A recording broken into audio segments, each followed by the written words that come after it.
digital learning course. In this class, we are going to introduce the connections between human rights and politics. In Taiwan, most students think that it is necessary to learn how to express their ideas about public affairs at school. Also, to communicate their opinions to their peers, let them recognize your ideas. In this way, political participation is actually a part of your everyday school life.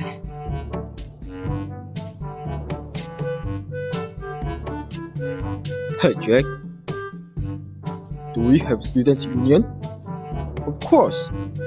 You mean this? That's a trash can. Yeah, I know. But, I mean, have you heard students' union? Yeah, I know. However, based on your memories, what were your impressions of the student union in your school? The majority of students may have heard about the student union. What's more, some students are members of the student union. They have very positive attitude towards student union. Other students think that the student union is only helping the student affairs office and military instructor's office to host the campaigns. Another think that they do nothing, and the rest of students didn't even care about it. A specific high school in Taiwan that regulated that female students could only wear skirts in the past. If you would like to wear pants, you must make application for a certain reason. And there's some questions for you. First, do you agree with such kind of rules?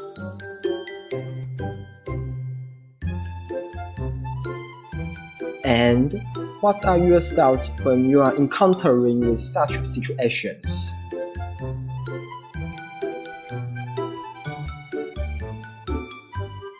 Some people might simply give up, others might appeal to a higher authority, and still others might hold a press conference with the legislators to raise public awareness and put some pressure on school. However, we still have another approach to proceed our right life, and it is the student union. Another question: did the students' union at your school fulfill their duties adequately?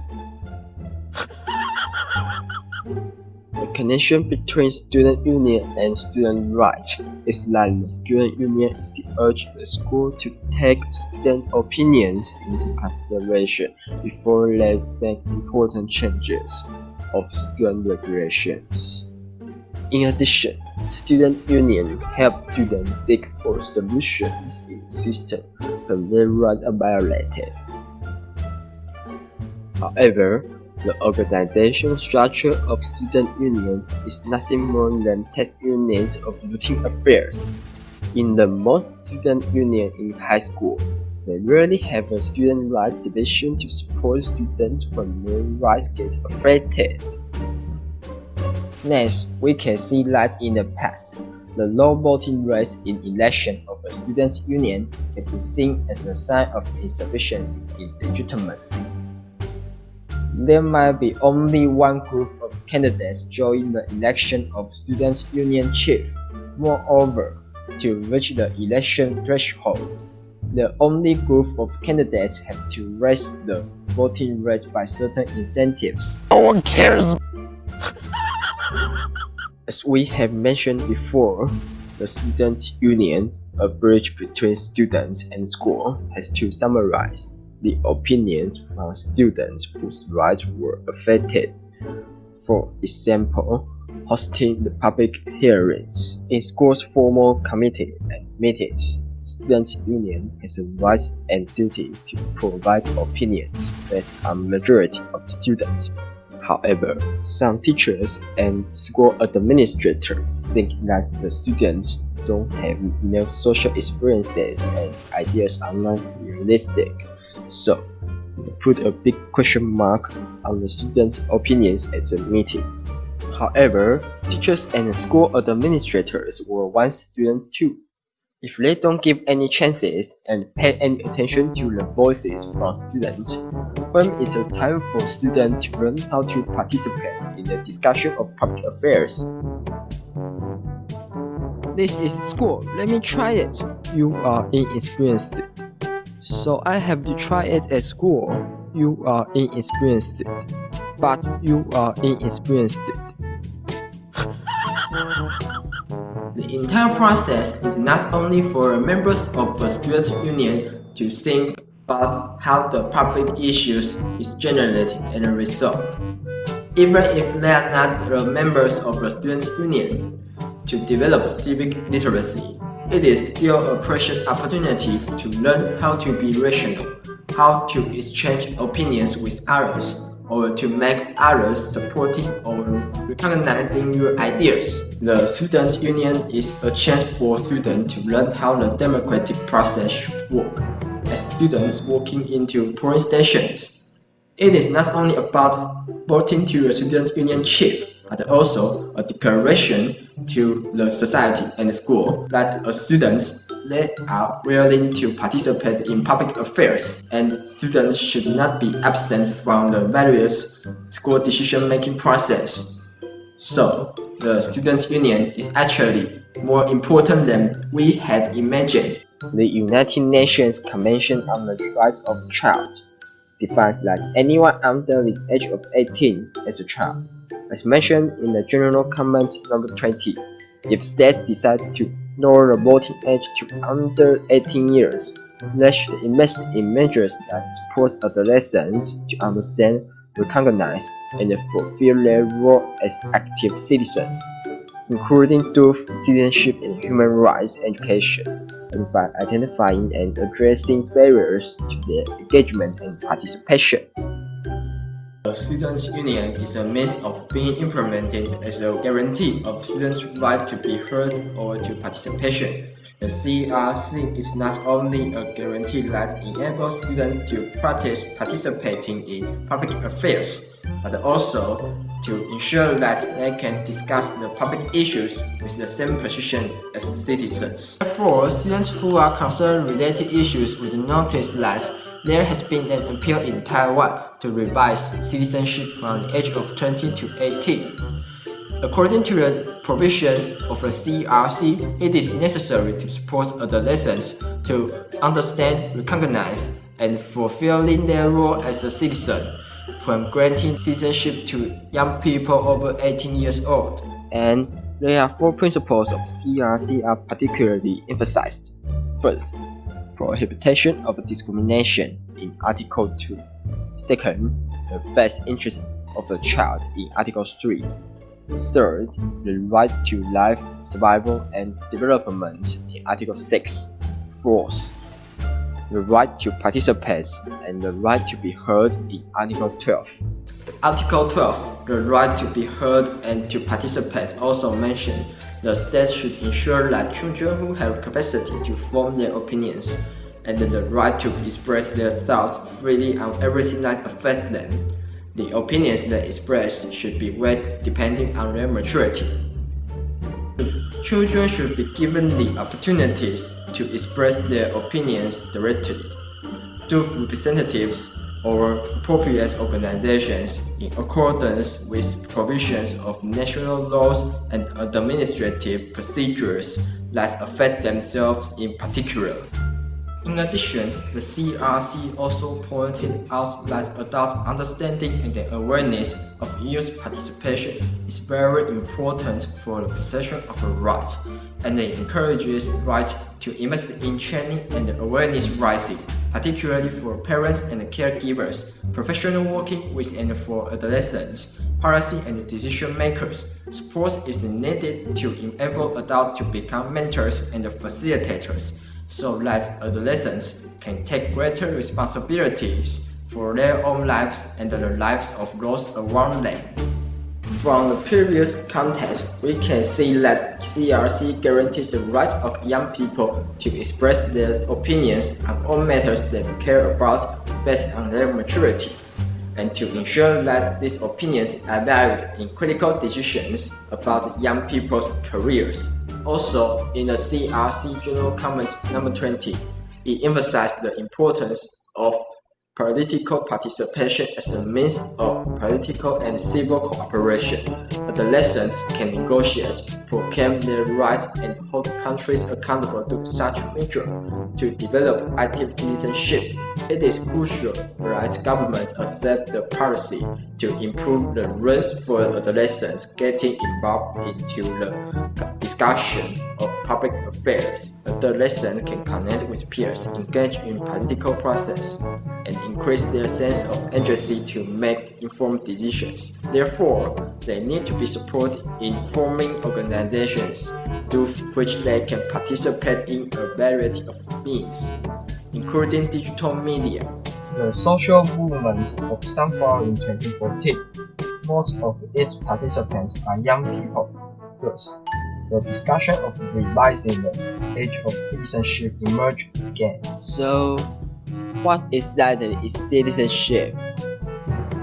Citizenship, a form of identification and identify, refers to the rights and duties that's being regulated as a citizen by the laws of country. Citizenship isn't recognized as a natural right. It can be restricted by the laws and politics. If we are over the age of 18 and do not have the commencement on guardianship, we can acquire the right to vote in the referendum. However, Article 113 of the Constitution of the Republic of China says that all citizens of the Republic of China need to be over 20 to have the right to vote in an election, unless otherwise specified. Have you ever thought about why we cannot vote for an election at 18, just like we can do in a referendum?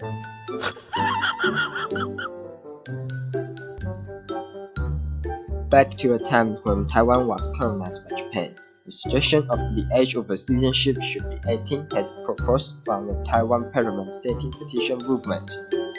However, the Japanese authority didn't accept the opinions of Taiwan Cultural Association.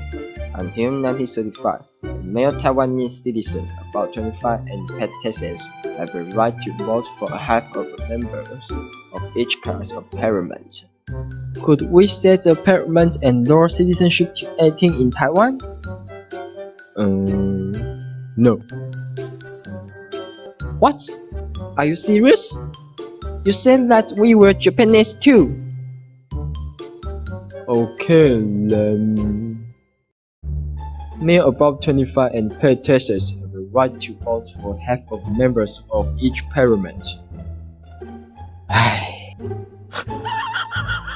When it was at 1919s, National Assembly of the Republic of China proposed the amendments of the Constitution on lowering the voting age.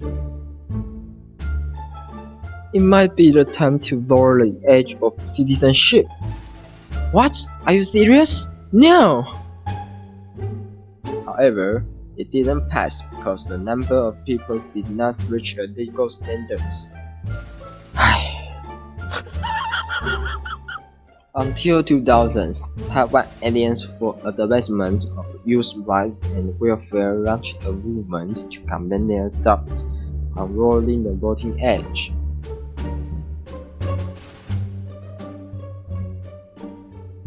We have to lower the voting age. Alright, we'll consider it. Based on the transformation of the population structure of the elderly and declining birth rate, the legislative yuan mentioned that the voting age should be lowered to achieve generation justice and avoid the injustice allocation of resources and the formulation of public policies. Kuomintang's 18-year-old have right to vote, 20-year-old can be elected, constitutional amendments passed the first reading, and was sent to the Constitutional Amendments Committee on March 27th of this year.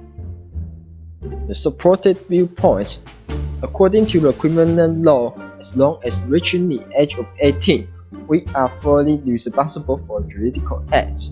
According to the Constitution, males have to fulfill military service at the age of 18.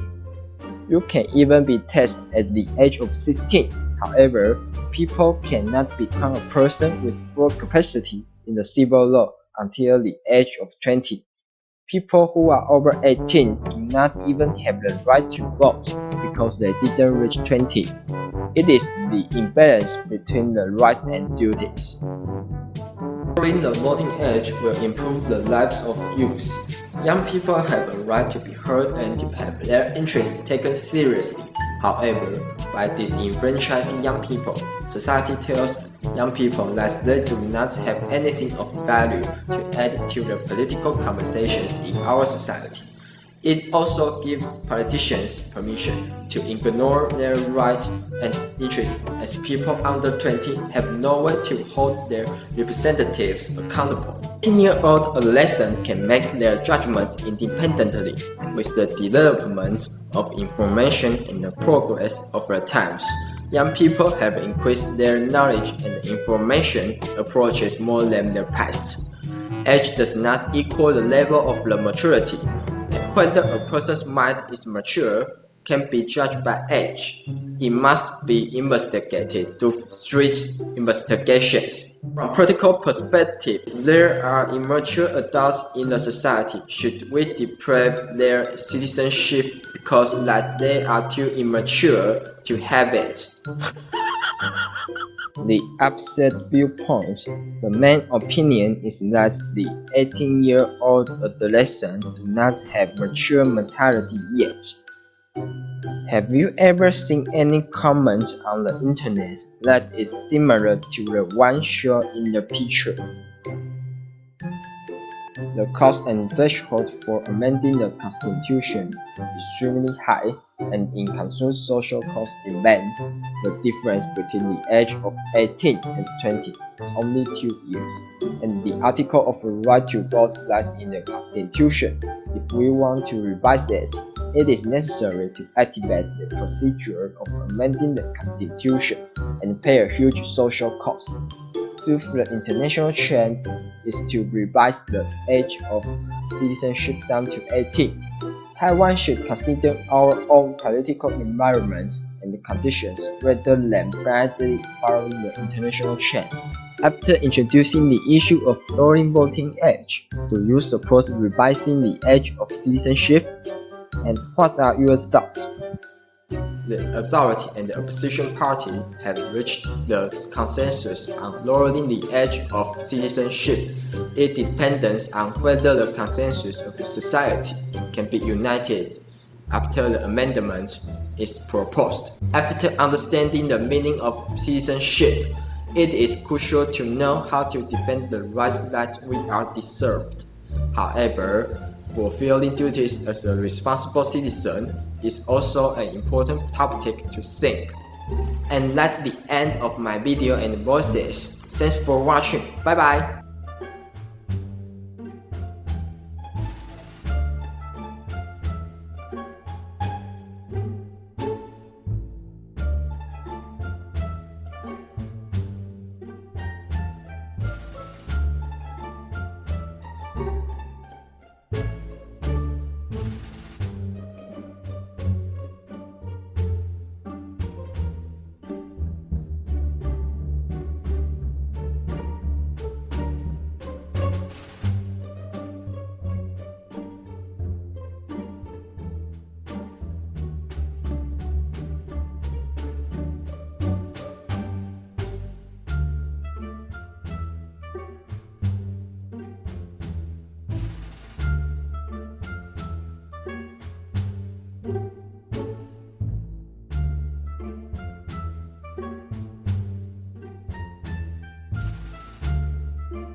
No one cares.